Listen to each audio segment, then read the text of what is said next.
What's up, everybody? Today on the pod, we have my buddy David Ross, legendary local photographer. How you doing today? Excellent. Thank you so much for having me on, man. Thank you for coming, man. Heck you. So I've been collecting your photos for many years now. I have a few of them at home and around the shop. We love them so much. Such unique shots. And, when did you start getting into doing photography? Let's see. It's about 10 years ago, maybe 11. Yeah. I was working with this art company, running around selling cool photos anyways. And I needed new, cool local, like Colorado shots to add to the collection. And we just didn't have anything at the time that was fresh. So I got a decent camera and started shooting and like had some really good initial success. But that still wasn't like a higher end camera. It was just like, let me see if I can do this. Cause I'd been doing a bunch of art like for years and like kind of resisted a little bit of like getting into photography. I just was like, oh, I'm a painter, graphic artist. I do like other kinds of art. And I was doing a bunch of other stuff and not like thinking that photography would be my thing. But I'm really glad I did jump in eventually because once I like upgraded cameras too and I had this epic like Bells on Fire day like 9 years ago. Oh yeah, that definitely just this special shot. Oh, it was this piece location, right? Yeah, epic location. Everybody shoots it because it's amazing. Is that what we have over here? No, that's actually up in Wyoming. Okay. But yeah, we can pull up the shot of the Bells on Bells Fire. on Fire. Yeah, they kind of put me on the map back in the day. Wow. Because it was like a standout, unbelievable day that I caught like at the iconic Maroon Bells. So it really like gave me a little bit, more cred when I was rolling in with my own stuff. The funny part is that like we were selling other artists' work. I even had some of the John Fielder's work that we had access to. So it was like pretty cool stuff by like, name brand like photographers. So like when I first introduced my work to like, especially like my furniture store clients that were getting some of the other like Western art and stuff we would sell them. Yeah. I was like, yeah, I got this new artist, David Ross. Selling yourself. That's awesome. Yeah, like it wasn't me, just like see how it go. And like people's reaction was like pretty dang positive. Guy. Yeah. He's great. He's great. I remember there was like a year or two after like this furniture store had done well. I was like, actually, I'm David. Yeah. So, what were they like? They were like, actually, why didn't you tell us? It's so cool. Like you kill it. So it was one of those things where it was like, I should have just been proud of it. But it's also a nice way to like kind of introduce myself without having to be like too much me involved. I wanted the art to try to speak for itself. It's like if I can sell this as it's not me, then obviously when I tell them it's my work, it'll be better. It's important to have someone else sell your art sometimes, and you can remove yourself from that whole sales situation. Yeah. Well, arts, especially photography, so visual, it's like it's appealing or not to people. It's like something that connects with them or not. So there's more than, it's like thousands of words, pictures. So you definitely like express more than I could possibly describe. And it's really cool when you do connect and you hear these stories. People they tell you this reminds them of something. I think that's a big part of what I do is like connect with people's. So out of necessity, you started doing the photography. You needed more pictures in your catalog, and you just tried to fill that void. And So that's kind of the beginning of it. And I started getting just like mostly like fall. I was like the fall's the coolest, so I was getting really some cool fall shots, but. Same time, I was like doing that. I was also doing like some of my other like entrepreneurial adventures, I'd say. In like graphic design and stuff? So I was like screen printing, cool. doing cool like graphic art on t-shirts and stuff. And so I was like trying to like do some sort of like brand, and I was basically so we can rewind and just go back to like kids are inspiring like a lot of this stuff too. I think I've definitely told you about like the kids' books that I even wrote back in the day. Yeah, you did mention that. But like every time I've had a kid, it seems like I've got a new, business idea that'll like help raise these kids. That's cool. My 19-year-old now, Chloe, she was inspiration behind that kids' book, that ABCDs that I pulled up and showed your daughter.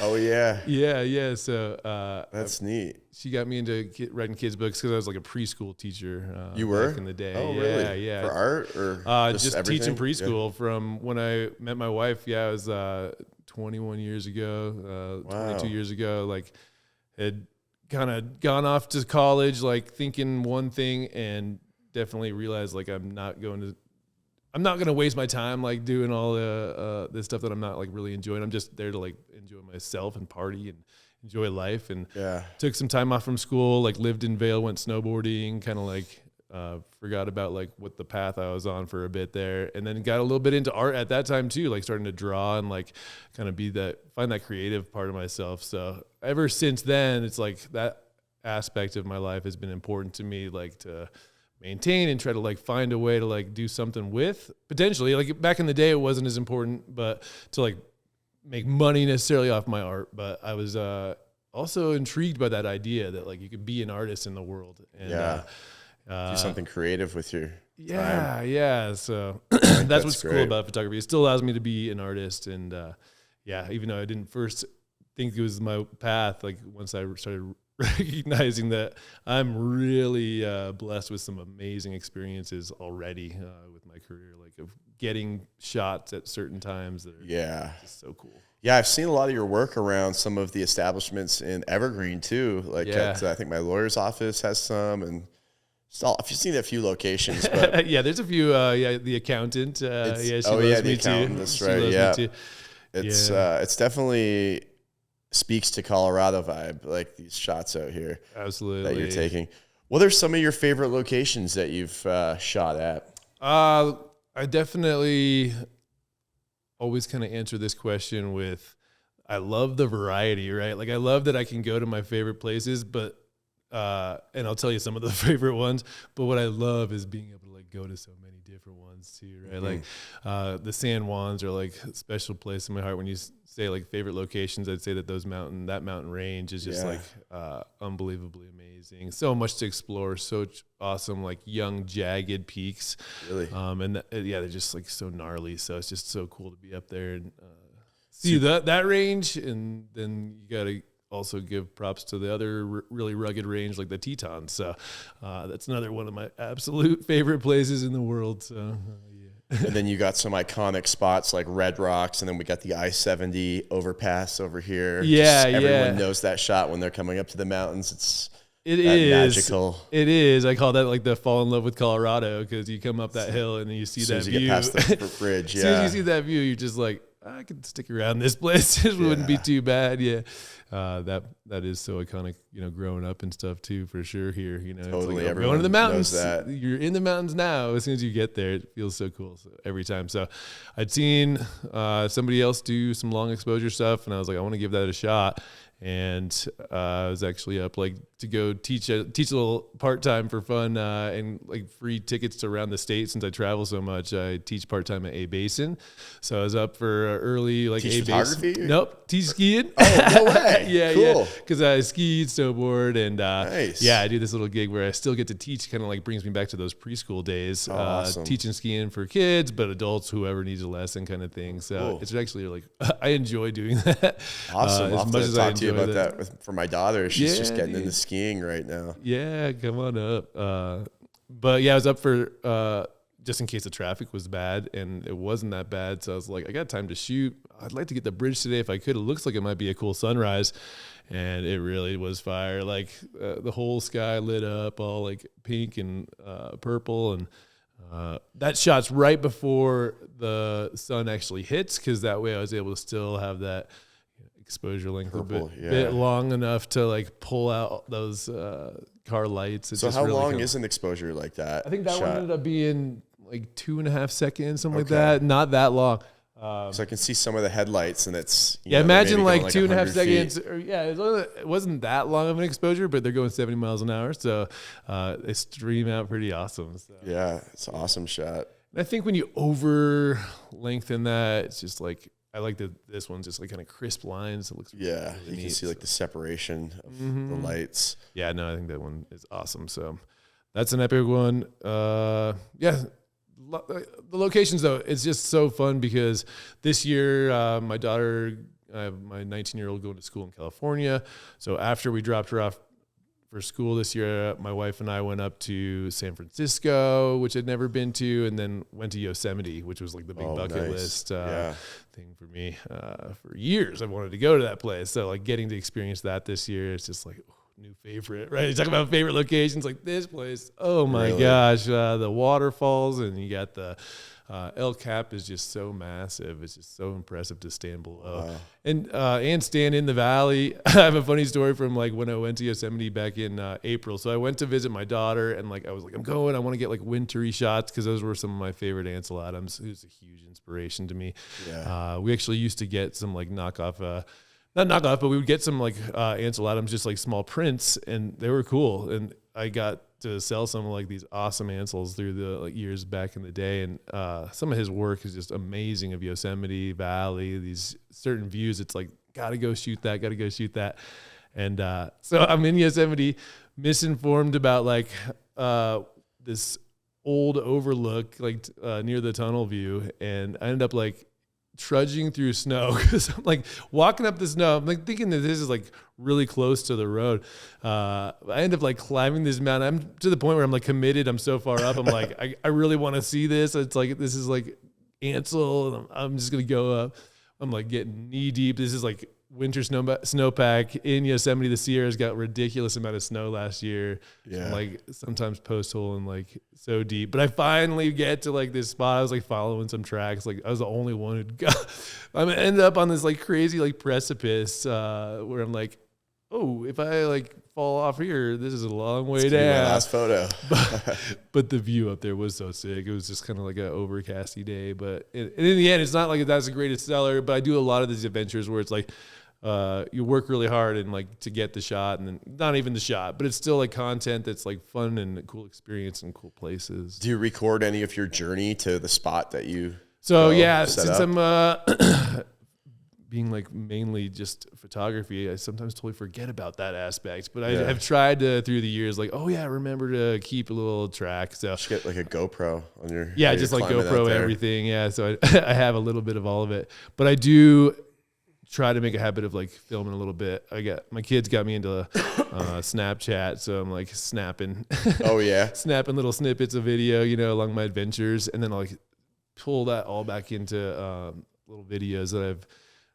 Like my 25-year-old, she's like, you should do some TikToks. And so I started doing TikToks like with these like little video content, and then insert the photo that like comes afterwards. Oh yeah, that's great content. It's cool. A little bit of take you along on the adventure kind of thing. So I've embraced it a bit, and I could commit a little bit more, but that's just kind of like the behind the scenes kind of stuff. So it's just little teasers. Who's this Hansel guy you were talking about? Is he like a OG famous photographer? Ansel is so hot right now. Ansel. What was his time? So Ansel Adams. Ansel Adams is like the guy. Is he? So he was all black and white. It's like back in the day before really like there was color photography. Really? So he was this huge pioneer with photography in general. The whole idea of photography being an art form was really like not even a concept. Ansel was a big part of a few other people, but like turning photography in to an art, especially landscape stuff. So like taking pictures of nature and scenery. His eye and like the way he's composed these scenes with the snow scenes are just unbelievably beautiful. What year are we talking here? So these are like back in like the 40s. 1940s. Yeah. I think it was like the 40s and 50s that he was getting some of that stuff. But yeah. It's just an amazing collection all over the West. And so, if you study his work, you can't help but be inspired to like go see some of these places, right? Like as a photographer, it's like, really? Oh my gosh, I want to go there. Yeah. And then it's like, I'm also in places like, oh, Ansel would love this. He never found because he just had this passion he was just like an outdoorsman and like would backpack into the Sierra Nevadas for like days with the old equipment and hiking up. So when I was hiking up in Yosemite, it was like, I don't care. It's like, even though I'm not like fully prepared for this adventure, it's like I'm still probably better off than it. Yeah. So I got a GPS on my phone. I can see where I'm going. So it was, no, that place is incredible. And this guy, it's worth looking into some work. We could like even flash some of my favorites of his up. For sure. Yeah. For sure. So. Yeah. You'll have to send us some and we'll put that up. No doubt. So do you have any favorite times of day to shoot? I always, when I'm looking out the window here, I love the golden hour. There's this sweet time. You're on it. Yeah, exactly. It's the golden hours. It's those mornings, those evenings. There's a rare day. Yeah, the best. Yeah, sunset, sunrises. And that whole is basically that hour hour and a half where it starts kicking in, and you're like, oh, here we go, and it just kind of gets better. And then I'm there shooting a lot of times, getting like a whole bunch of shots, and then you kind of go back through, and it's like there's certain moments where the light's just like extra cool within the golden hour. Yeah, because there's certain times where, especially if it's like a partly cloudy day, where the light will just be shifting. It's so cool, like watching. The whole experience is always like amazing. Changes right? so fast. And I'm only really sharing one of those moments, but like the whole like hour and a half. Is there a difference between like the morning golden hour and the afternoon golden hour? Sometimes it seems like there kind of is. Like you usually get the more still times in the mornings. That's like after it's been night. It's been colder, obviously. Yeah. But you get those cool frosty mornings. So that'll be a bit different than what you'll get for sunsets. But as far as what the sky can do, it can either way can be unbelievable. Yeah.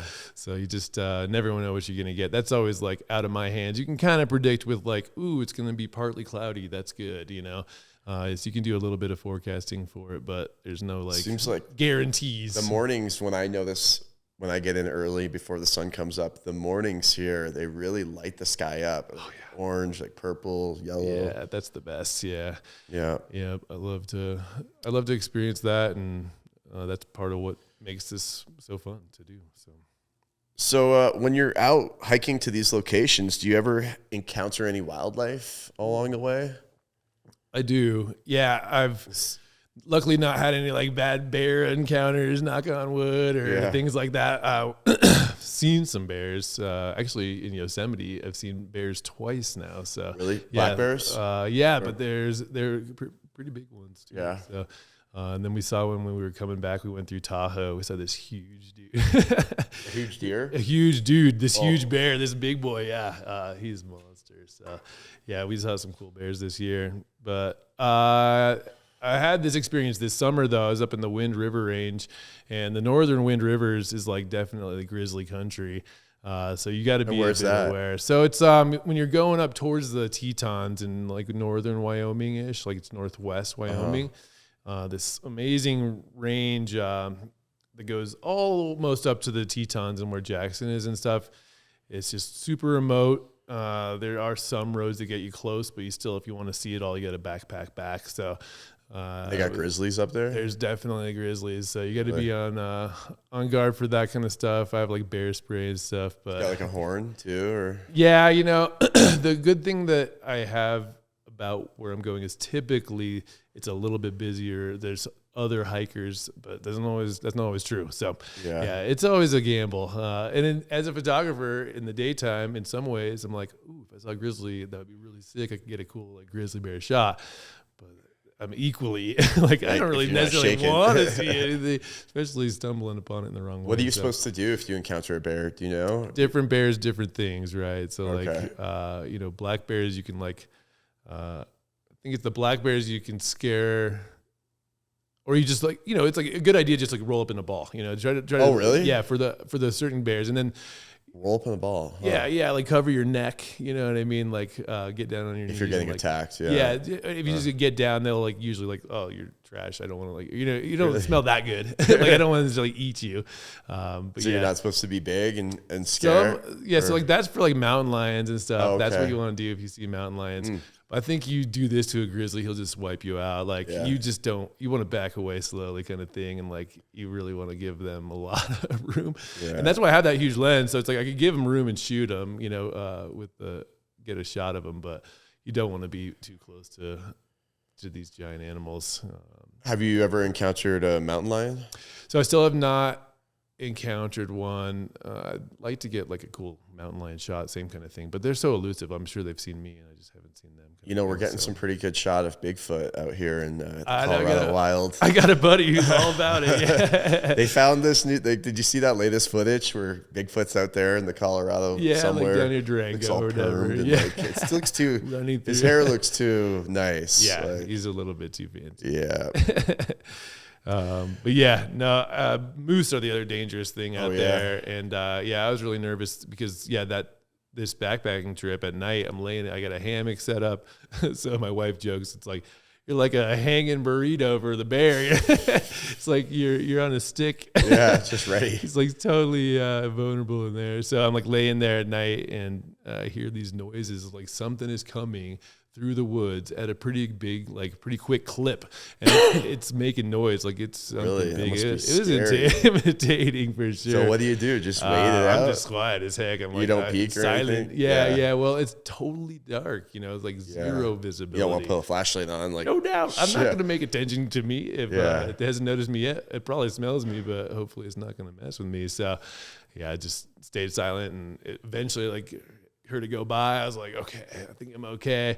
But what was crazy part is like it snorted like really loud. Like it was like came up and it was nearby. I was like, like this loud snort, and I was like, jeez. oh my god, what's a giant moose and it's pissed or something? And I think in the end it was probably like just like an elk or deer. It was not anything like to probably be. But at night, no matter what, I was freaked out. You know? yeah, It was like, probably think the worst yeah. case scenario. But I like the adventure. That's part of what I like about this is like I get to do these adventurous things and put myself in fun places and get to see things that most people don't. And I get to kind of share that, which I really enjoy. It's like, since a lot of my clientele even are like, older folks, they love my work because they're like, No one I'm not ever going to gets get to to go see out that. there, Yeah, yeah. I'm never going to see You're that. doing So all the thank you. legwork Yeah, to I'm go doing all the get that perfect legwork. So I do not mind it. So.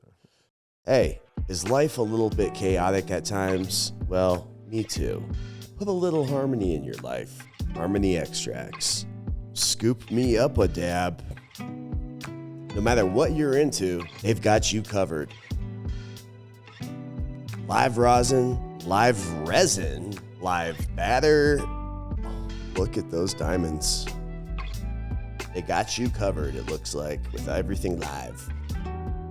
Harmony Extracts are available in dispensaries throughout Colorado. Find them on Instagram at harmony_extracts and on their website at harmonyextracts.com. What do you see when you see this? I see perfect harmony.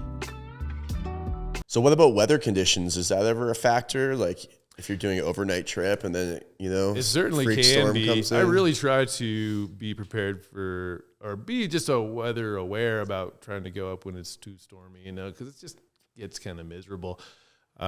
Big thing that was an influence for me, I think, was I did this Outward Bound when I was in my junior year, like between junior and senior year of high school. So Outward Bound is this like outdoor educational like camp kind of thing that you can sign up for and do these in the like really all over the world. I think they were pretty big. There's this other thing called Knowles that's similar also, but basically this was a 23-day backpacking trip where we were up with these, I don't know, maybe there was 20 other kids, all like teenager, high school age kids, all up in the woods backpacking in the Gore Range. So like we went north of Frisco and went all over the Gore in like 23 days out in the wilderness. We'd get like 1 week, we'd go by and get like a hike down to a meetup where they'd like truck in some more supplies. So you'd restock your backpacks and head back out. But you weren't really going to civilization. They were meeting you up there and restocking. So you have like a week of food and then come back to the drop-off location? And have or a another different week? one. They had like these spread out like, okay, we'll be up near Vail now. So it's up, you kind of come near Vail, but you don't actually go and see town. So it was this incredible experience. I'd grown up outdoorsy, at least, like not as much, not really backpacking, just like, camping with the family, trips, hiking. My mom's still a big hiker. So had that in me. But then doing this experience was like immersive, right? You're like waking up on the mountain, tarps, like as tents and just. And how many were in the group? There was like 20 total. You split up into these smaller groups and stuff. Maybe it was even more than that. And then we split up.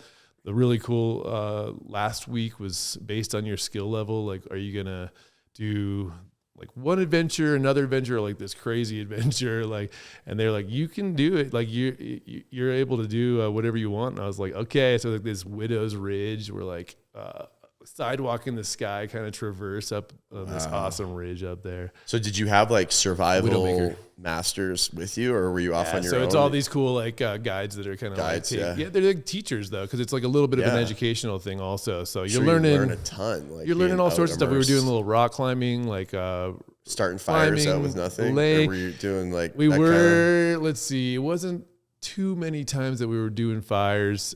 We had little stoves though, so little gas stoves. So it was an incredibly fun experience, and just like to go and escape and live completely off the grid in like the wilderness with zero other connection except for the people in your group. Yeah. We even had like this day of like solitude. So like they tried to spread everybody out. So you stay like 24 hours or whatever on your own. Oh, really? Just like chill. And you can just lay quiet around. time.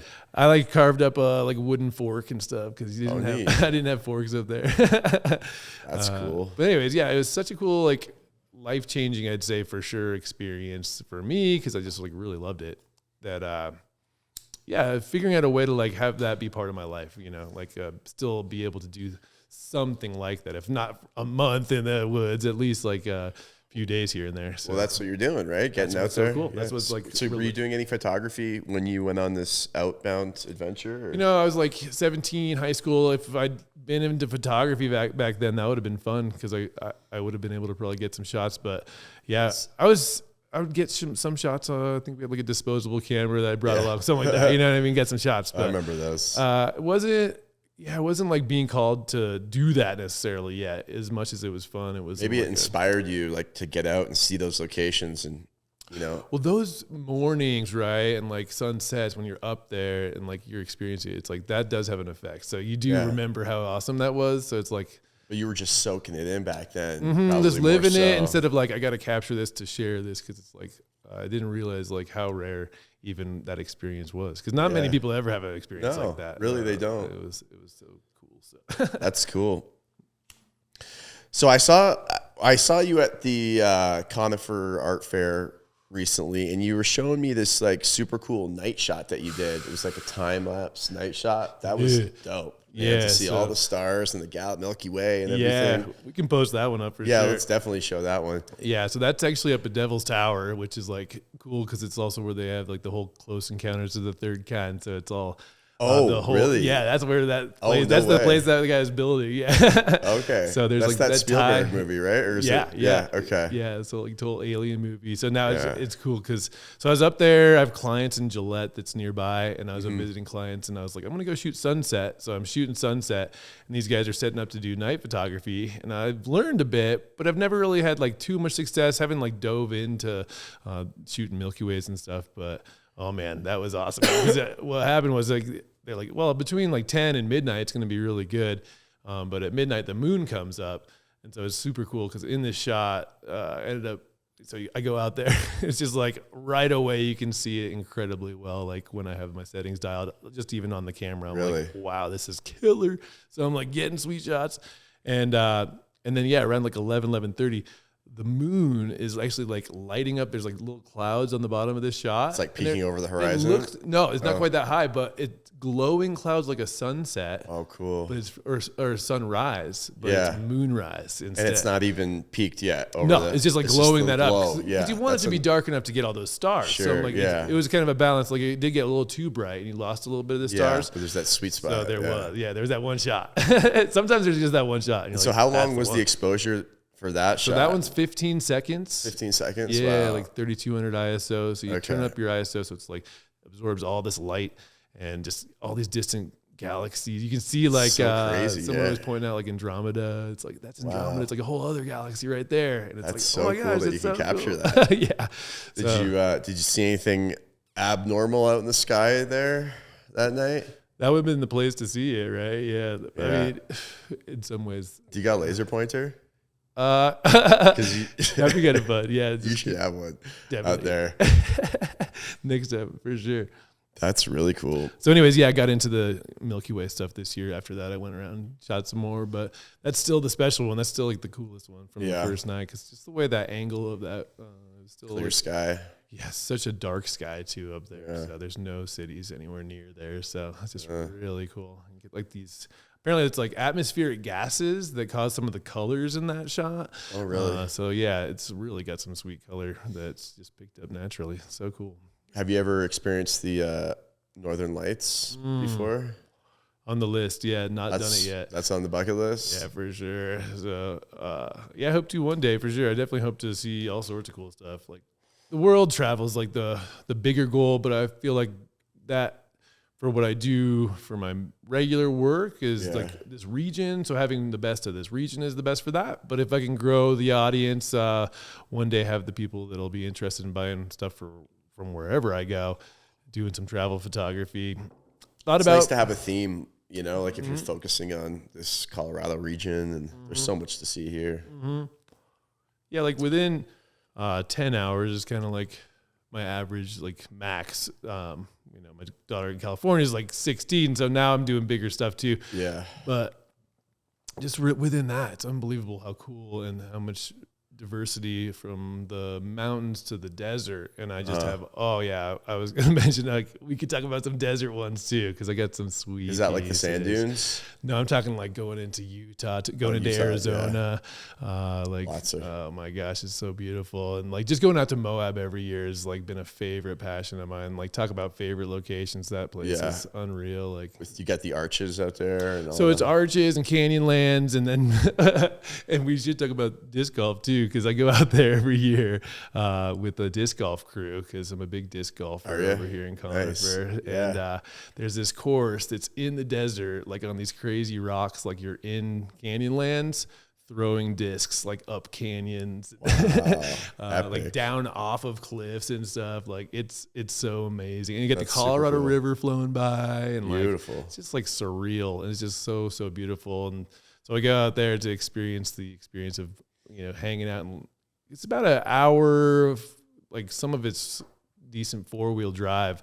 Kind of got a 4-wheel up and over this pass to get to this place. So you're kind of isolated. Like, not that many people make that drive over that pass, so there's not many people. And then there's a disc golf course over there. There's a course, this base secret camp. hidden one. Yeah, no, it's base camp, and I mean anybody can go there, but you got to have a vehicle that is going to want to climb over the pass, and you got to be okay with driving on the edge of a cliff and stuff.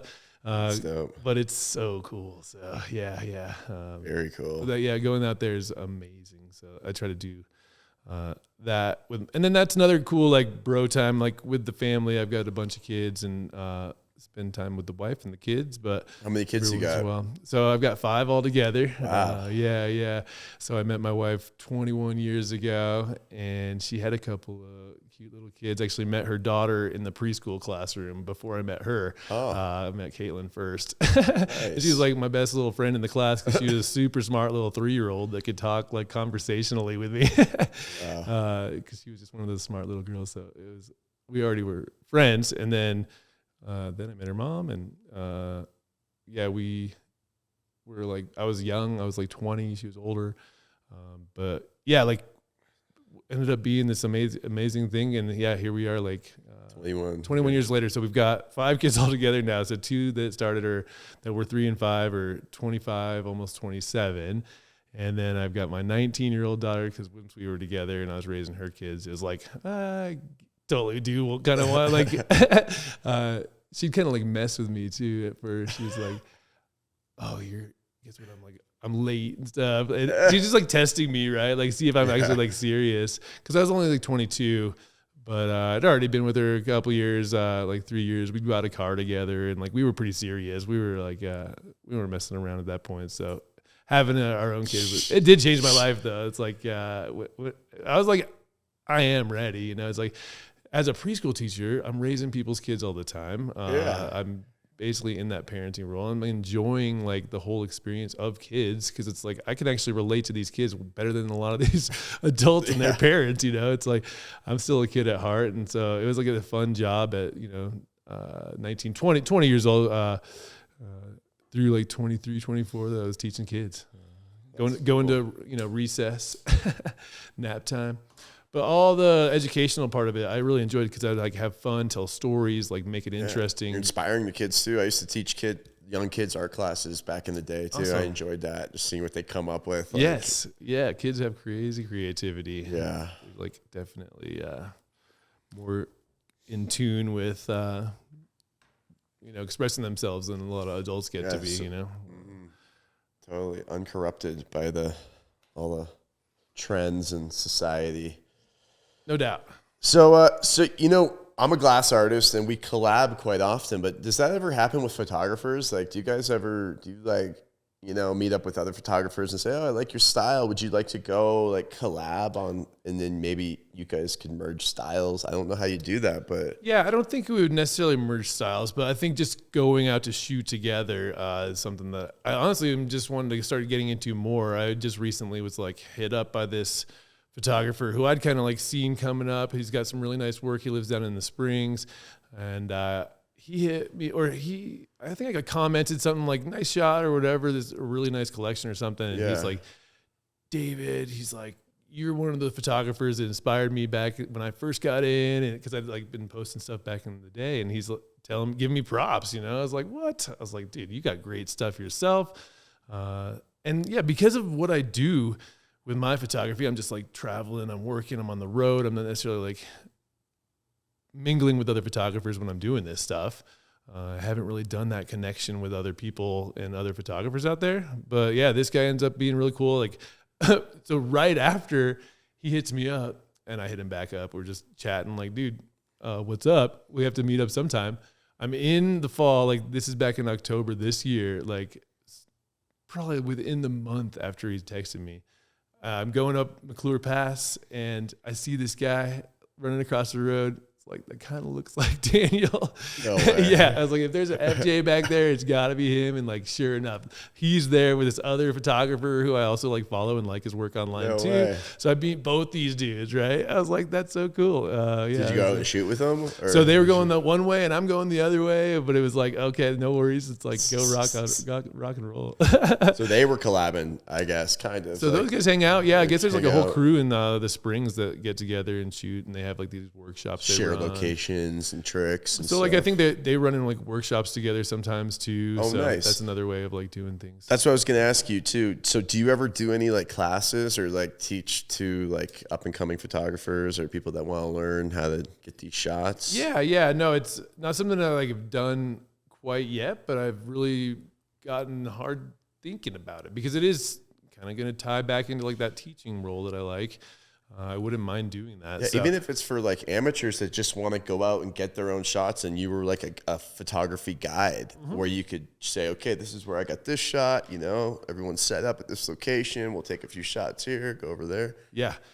No. I think that's big right now. My buddy's actually doing like adventure tourism with like people with photographers out in BC, and you'll take them on a boat to all these different locations and just get these sweet shots. And that's right. That's like the other end of it is like the full tour experience with like getting the wildlife to come down and eat the fish or whatever. No, that stuff is something I have not yet explored fully, but I think that's something I'd like to get into because I know that there'd be some people that would like to come. And it's just a little like, how do I want to run it, right? Like, do I want to be more like, I help you take care of a hotel? Do I do like this multi-day thing, or is it just an afternoon or in a morning or in an evening kind of thing? Hike, dude, yeah. What do I do? So I haven't like locked in like this is what we're gonna do. But Daniel had this guy he talked about because we were talking about this stuff too, and this guy is just like basically like I'm gonna be here on this day. Pay me this, and you get to spend the day with me. You just meet me here, and So it's like I could probably do something like that. Yeah, okay. if you can meet me here, RSVP. Cool. Yeah, that would be cool. I think. Yeah, people book it. People make their own travel, and they get there and like just get to shoot with me. So yeah, and you just have like your body of your work, all your shots on the promo. That would be really cool. I'm sure there'd be a market for that. I think so. I think it could be fun. It could be fun. What advice, like for people that are thinking about maybe taking a big, long, maybe even overnight hike with their camera, like do you got any advice for some people that maybe haven't done that yet? Like anything to prepare for or things to look for? I mean, keep your eye on the weather, obviously. Yeah, weather is definitely a first thing. And even when you look at the weather, you still got to prepare. You know, Could change in a heartbeat up you here. got to be prepared. You got to layer up. I mean, like I said, I grew up like doing some outdoorsy stuff, so I knew the importance of like bringing a jacket. You know, So, it's like you just can't go out in t-shirts and like hike up a 28 mountain days in the woods, like, or whatever it was. You learn a lot. Yeah, you definitely. But do you bring like a like a first aid kit with you? I have a decent first aid kit. Yeah.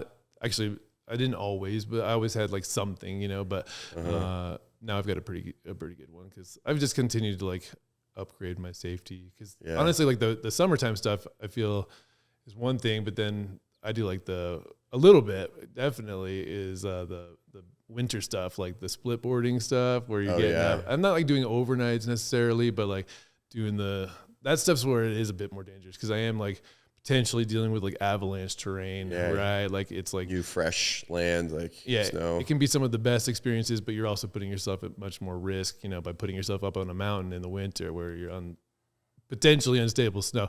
So that's probably like the more dangerous thing that I end up doing is like, and that's not even necessarily 4 shots, but I do get shots. Actually, I was going to say I have this cool one. Me and my buddy Chris and I went up to Mayflower Gulch. And this is like out of Copper Leadville direction. Okay. On this Fremont Pass. It's only like, I don't know, a few miles up to this old mining town, but you can split board up there in the winter. And then the cool thing is that there's actually like runs people ski, like the backcountry crew up out of there too. So it's like, I've been wanting to get a shot of this place anyways. It'd be sweet to see it in the winter. And I could split board up there. It's like Chris, he's always down. He's always down. You got skins on your skis and you just keep so the snowboard splits in half. You put skins on it, and then the bindings are loose, so you can like walk up. Skin up there, and so I got these. Actually, had this like amazing timing because it'd been like all cloudy the whole time, like snowing, like the entire like time we're split boarding, the whole time we're hiking up there, skinning up there, no visibility, and we get to the cabin and like.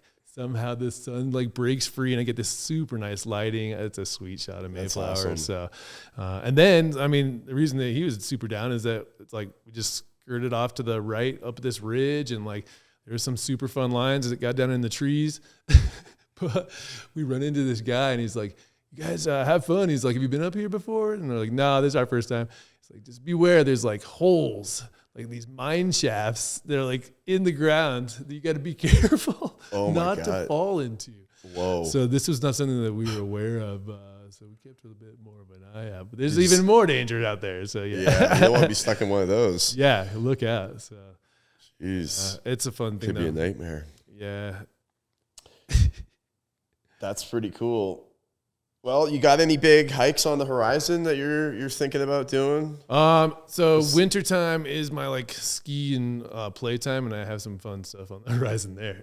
Yeah. So we're doing a crew, and we've got enough people together for this like private helicopter in Silverton. Oh, no way. Tour. Yeah. Sweet. It's gonna be heli skiing. Cool. Yeah. So they're gonna drop you off on the top? And yeah. Oh, awesome. They drop us off. We got a guide who's like, follow me. That's awesome. Be careful. It's next level, super fun stuff. Do you ski or snowboard down that? So I'm snowboarding on the POW. So I ski. I like having skis on like groomers and stuff. Honestly, But then when I'm in the POW, I gotta shred it. That sounds amazing. Surf it. You know, that's the whole thing. I just fell in love with like surfing on top of snow and that my fresh life POW. like that. I was just up at Winter Park, and there was maybe like 20 feet of fresh POW, and that was it. We had to kind of drop a rope to hit it, and I got stuck in it. Oh boy, that just took all my energy out. But it wasn't quite open yet. It was there was only maybe like 9 runs open last week, a couple weeks ago. It's not Mary quite. Jane's open now. Okay, on the other side. We still need some more snow big time. It's shallow. I took my son up on Sunday, and it was. More terrain would be nice, but what do you think? You think we're gonna have a good winter this year? Oh, fingers crossed for sure. I heard some people talking. Please, we need some more POW. But yeah, so this picture here, this particular one that you brought with us, what's the story behind that one? Yeah, dude, this one I wanted to talk about because I got this funny picture to go along with it. Let's hear it. Yeah. So I was up in the Tetons because my brother lives up there in Jackson, so that area.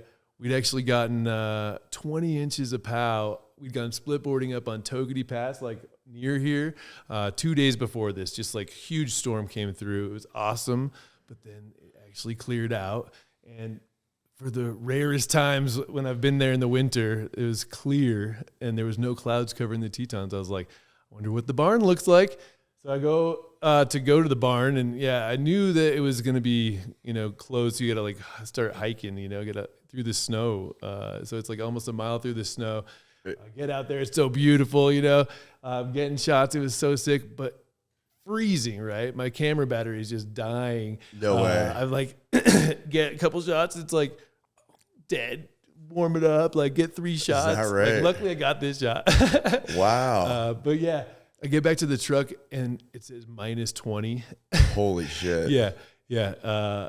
It was cold. Damn. What's the elevation of that shot right there? Would you say? Jackson's only like 6, 7, 8. But it's because it's not that big. Like it's not 14ers up there. Yeah. Because it's like 13. So interesting. Anyways, yeah, it's like so you almost died of frostbite out there, basically. Yeah, you'll see. With an hour hike through POW. Yeah. Back and forth. Definitely. And standing out there trying to get shots in the freezing on the tripod. Boy, like you had to work for that shot. But yeah, I wanted to share that. Wanted to share that story. Absolutely beautiful. Thanks. Yeah, it's definitely a fave. So they're not easy. Yeah, you got to get out to the location, risk your life. I definitely have fun though, because I was prepared, like snowboarding gear, right? Like I had that gear for myself, so I was ready. But the camera, I gotta get a little heater pack. I think that might be a Oh, do those little like hand warmers? Would that work on the battery? It would probably at least help to be around it. Yeah, I'm sure. Just keep it a little bit warmer. Well, yeah, I guess you learned that lesson for next time. Now I know. No, yeah. Well, you're lucky you got this shot, dude, because if it, all that work for a dead camera, that would... No doubt. If it come back, it's just like... the mental picture. I always take these eye photos, right? Yeah. Right on, man. Well, where can people find your work? Are you on social media? Definitely. So I've got all the socials under... the same name as the website. It's just like David Ross, ROSS, and then PIX.